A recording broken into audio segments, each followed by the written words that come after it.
What's good? Good morning. Uh, Progressives proving my point. I made a video recently. I suggest you go watch it discussing how I regretted voting for Donald Trump. Uh, I did not have high hopes or expectations from the beginning. However, he definitely exceeded the lowest of my low expectations. I was like, it can't get that bad. It did get that bad and worse. For context, I'm a homeless man. I live in this minivan here, and I live in the Seattle area. And the comments on that video were mostly critical. A lot of progressives and a lot of Democratic people just pooping on me for trying to be honest, for trying to be vulnerable, for trying to extend an olive branch, for trying to just improve the condition of dialogue and discourse in this country right now. Because in that video, I had said how the Democratic Party, the Progressive Party, whatever you want to call them, the liberals, I know there's differences, but that side, we'll just say, that side does not speak to me. It, in fact, alienates me. And they were very mean and rude and alienating in the comments, even though I was like trying to just find a different direction. Because after what the Democrats did in 2016 to Bernie, and then what they did in 2020 and on, demonizing everyone around the thing. I don't want to use the words, but you know, it would just be really nice if someone would say, "Wow, things are fucked. How can we do better?" Both sides of us. That's kind of where I'm trying to get to. I'm trying to say, "Hey, I did this thing. I supported this one side, and I'm really disappointed in it. However, the other side does not appeal to me so much so that in the future, I'll probably just abstain from voting." Which, in the comments, if you go to that video, that would make a lot of people happy. A lot of people think that I should not have the right to vote because I used my right to vote, whatever that actually means, to vote for someone they disliked. But there's a deeper sort of desire that I have personally here. And that is the desire to see meaningful, challenging conversations around this battle of capitalism versus communism. And that battle in itself is actually sort of emblematic of a lot of different battles and conversations that we should be having. In my mind, it's a battle between freedom and control. I believe capitalism, the free good, the free exchange of goods and services, is the best path for humanity. And embedded within capitalism are these concepts like property rights, which in itself is another slew of conversations that need to be had, not even considering the socialism or communism side of things, just from a capitalism perspective. What do property rights mean? How far do they extend? It's a very abstract concept, but I think it's very important.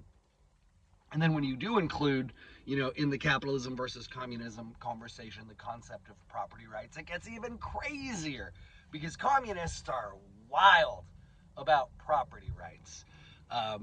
There's like all these different categories of properties, and communists love to use this one. They say they're not against private property. You can still have a toothbrush. I swear to God, I've been told that on many occasions. It's like, oh yeah, that's really compelling. I still can have a fucking toothbrush. Yay! They're just about the abolition of productive property, so things like buildings and it's extraordinarily complex and nuanced, which is one of the big problems, in my opinion, with the whole premise, with the whole ideology, is that you have to go to some super deep intellectual places to justify parts of the philosophy, whereas in my opinion, the other side, the capitalism, the anarchism, anarcho-capitalism side, is pretty easy. Uh, do not aggress on people. Do not aggress on people. Do not initiate the use of force.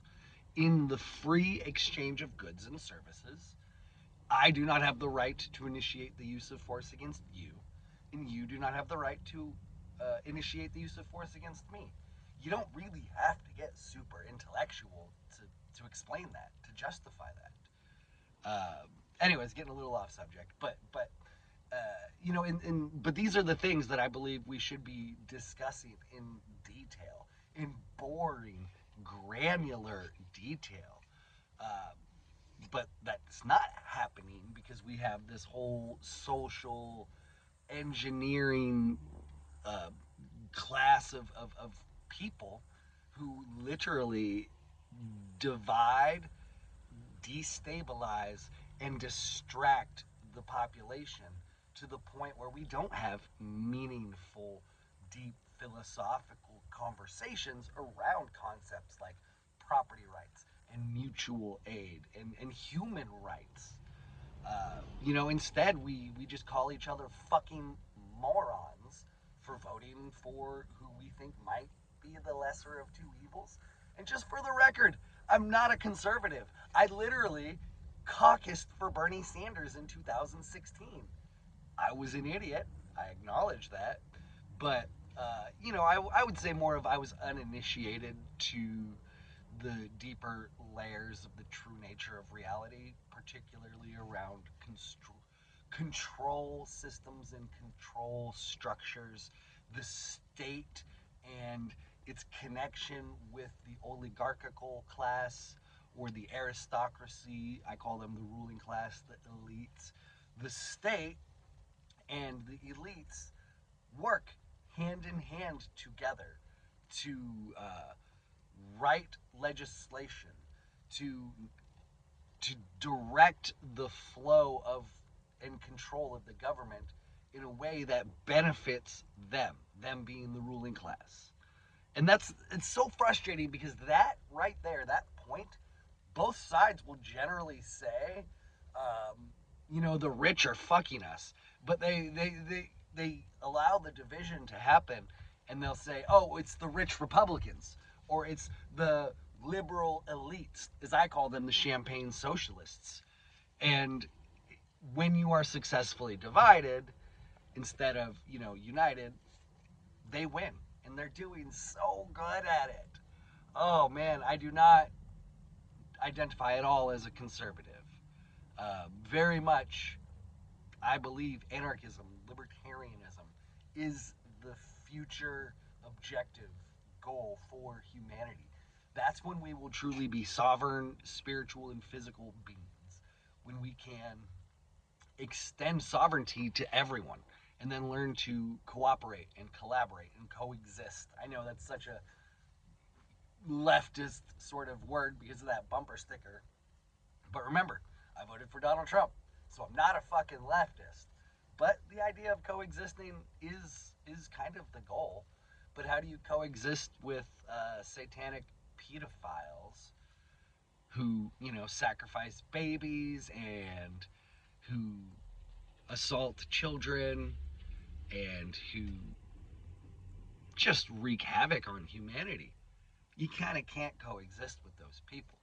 But if you're fighting with your neighbor instead of really identifying the real enemies, they're gonna thrive like they have been. And I wish I had an answer. I don't have an answer like this is what we have to do, but I have ideas, and I think a lot of us will have our own sort of unique answers within the greater narrative of humanity. It's not about what's this one singular answer, but it's like what's your answer? What's your contribution?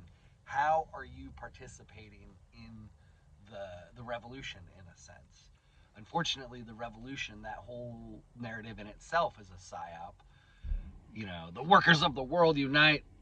Unfortunately, that's not the right revolution, in my opinion. But these are the conversations we should be having that we're not having. And I don't know how. I just like I with so many people, I can't get past like the first stage of like I believe in a stateless society. Then oh, you're just a fucking moron. Like okay, but I want to talk about property rights. I'll end the video with this question here. You know, I have 5 acres of land in Tennessee. It's not paid off, so I have a loan. So I don't consider it mine until it's paid off. But there's a little creek, a wet weather creek that runs through it. Uh, Am I allowed to use that water for my crops? I'm pretty sure local legislation says no, but like if it's on my land and I'm just using it for crops, like it's not even on my land, it runs through my land, which complicates the question even further because it eventually goes to someone else's land. So what people upstream do impacts those downstream, which is or could be a potential act of aggression. If somebody dumps chemicals into that, that is an initiation of the use of force. So an act of aggression, a violation of the non-aggression principle. And then how do we handle that as a stateless society? These are the conversations we should be having. Thank you very much for listening. This was much. I appreciate getting it off my chest. Please like, comment, share, subscribe. Check the description for links to merch, all that fun stuff. I'm, I'm gaining subscribers, and it would be like really cool to be monetized. Even if I only make a couple $100 a month, that would be really cool. Thank you very much. Much love.